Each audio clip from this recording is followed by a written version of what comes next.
Essido's bad friend advised him to return to his rich brother, pretending that he was going to work and give up his old life. He should then get a poison from a man they knew and take away his life so he could take control of all his wealth.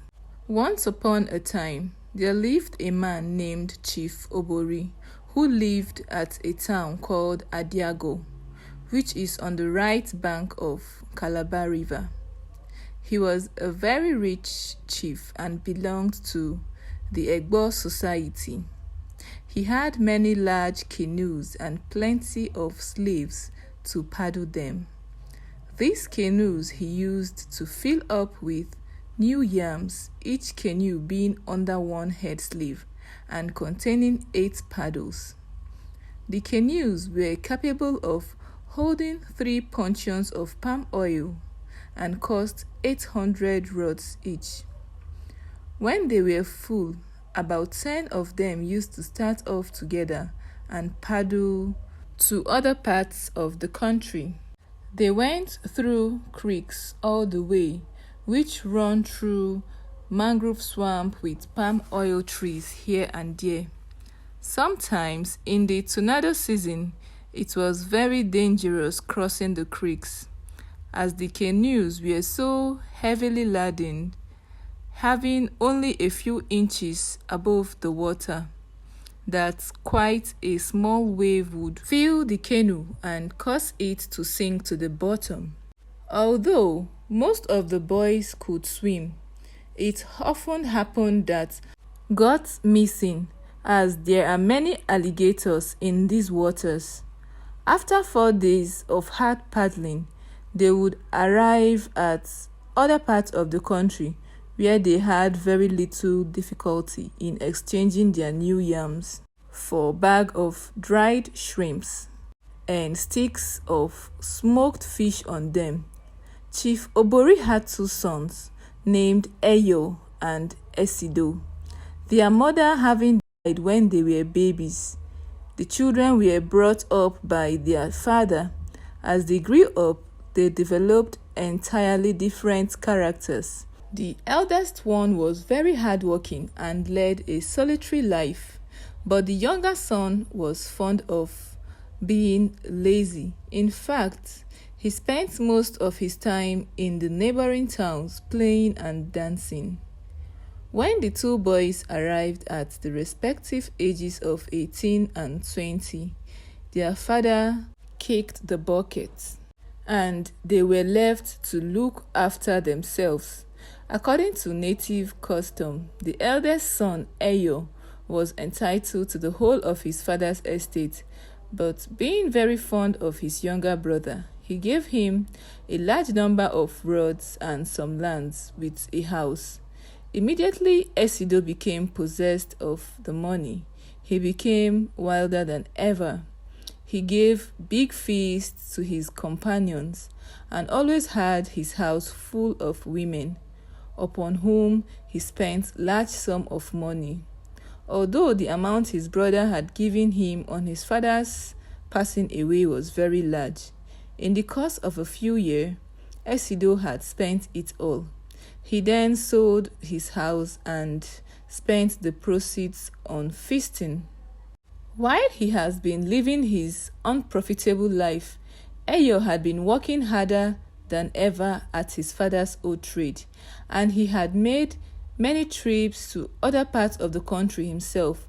Almost every week, he had canoes laden with yams going down river and returning after about 12 days with shrimps and fish, which Eyo himself disposed of in the neighboring markets, and he very rapidly became a rich man.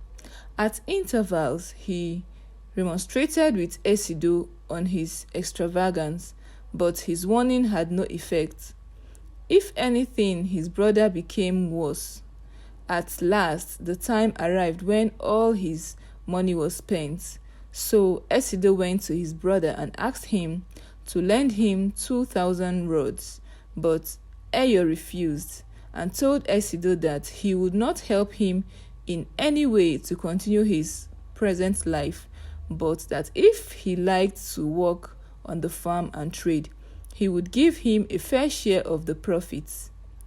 This Essido refused and went back to the town and consulted some of very few friends he had as to what was the best thing to do. The men he spoke to were thoroughly bad men and had been living upon Essido for a long time.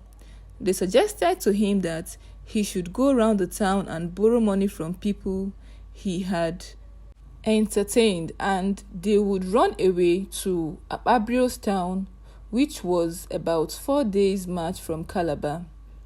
This Essido did and managed to borrow a lot of money, although many people refused to lend him anything. Then at night he set off with his evil companions, who carried his money as they had not been able to borrow any for themselves. Being so well known, when they arrived at Ababrio town, they found many beautiful women and graceful dancers. Then they started the same life again until they became broke and all their money finished. Essido's friends met him and told him to return to his rich brother, pretending that he was going to work and give up his old life.